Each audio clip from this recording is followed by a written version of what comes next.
What do leaves have to do with rain? What do ants and spiders tell us about weather? What the heck is a sundog? Find out on this episode. Welcome to Writing Rule with Allie. I'm Allie, and this is episode number 41, 5 Ancient Ways to Predict the Weather, Part 2. Stick around to the end to find out what could possibly go wrong. Now, let's get into this. There are many ways for people to predict weather long before modern radars and your friendly local weatherman. From the beginning of mankind, we have tried to guess what the weather would do, and in doing so, we picked up on patterns. That helped us to understand what weather might happen and prepare. Today, I will share 5 more of them. Number 6, sundog. A sundog is similar to a moon ring that we talked about in last week's episode, meaning that there is what looks like a ring around the sun. This can be a light ring, and sometimes it even looks like rainbows are on both sides of the sun. There seems to be 2 camps on this one, and they are divided by generation. My grandparents' generation believes that this means the weather will change within 3 days. The younger generations believe that a sundog means it will rain within 24 hours. Either way, this is formed by sunlight reflecting off ice crystals in the atmosphere. They can be very bright and also very pretty. Both generations absolutely agree that it is a very accurate way to tell the weather. From what I have read from meteorologists, they all agree that it is very likely to rain. Sundogs get their name from Greek mythology. They believed that when they saw the circle around the sun, their sun god was walking his dogs. Not sure how a circle made a dog.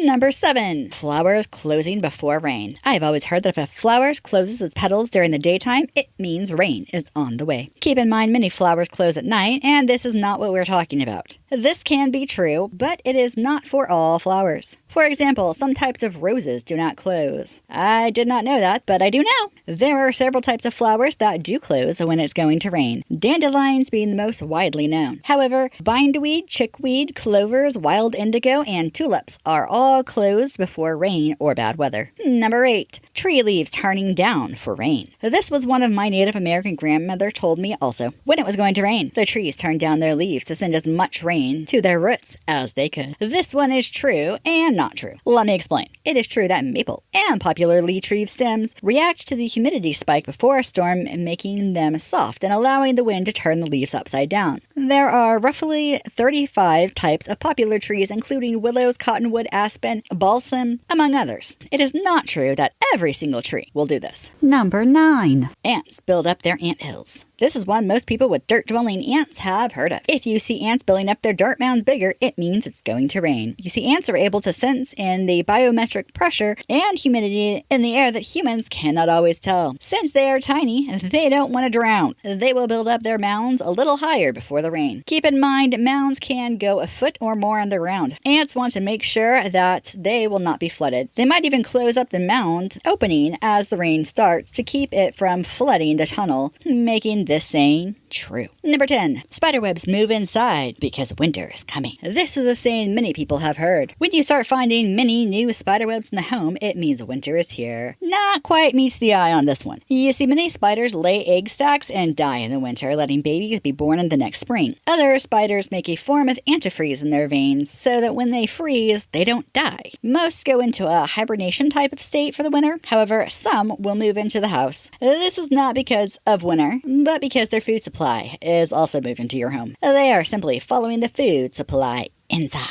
Fun fact, there are more than 12,000 different species of ants in the world. Now for everyone's favorite part, what could possibly go wrong? Well, let me tell you, likely to go wrong, your character is simply not paying attention to the signs the weather is going to change. Also likely to go wrong, your character's child decides to stomp on or destroy the ant mounds. They could step on a carpenter ant or even a fire ant mound. This will trigger the ants to swarm out and the child could be bitten. Bites are painful and some people are allergic to them. Possible to go wrong, your character looks at a sundog too long and damages their eyes. Also possible to go wrong, your character doesn't know what a sundog means and thinks nothing about the weather when they see one. Also possible to go wrong, your character is bitten by a spider that came into the house. This could be painful and could be scary for them. Unlikely to go wrong, your character is driving when there is a sundog directly in their eyes, making it very hard to see. This could cause a car wreck. If it happened in a wagon, they might drive the wagon off the trail or accidentally hit a hillside with only one wheel and tip the wagon over. Unlikely to go wrong, your character tries to hide under a tree when the rain comes. The leaves being turned upside down makes even more water fall on them. This would be potentially deadly if the tree was struck by lightning. Improbable, but still technically in the realm of possibilities. The flower closes up during a light rain as your character takes a shortcut home. When the rain stops, the flower opens back up and your character finds themselves in the middle of a field of flowers that they are allergic to. Also improbable, but still technically in the realm of possibilities. Your character is bitten by a venomous spider that came inside for the winter. They could lose a limb. This could also be deadly. You could find this episode's show notes and helpful links to learn more on my website, AlleyHart.com. That's ALLEYHART.com. Thanks for listening. Subscribe and follow for more episodes. Connect on my YouTube videos by dropping me a comment. A new episode comes out every Monday. Until then, happy wordsmithing!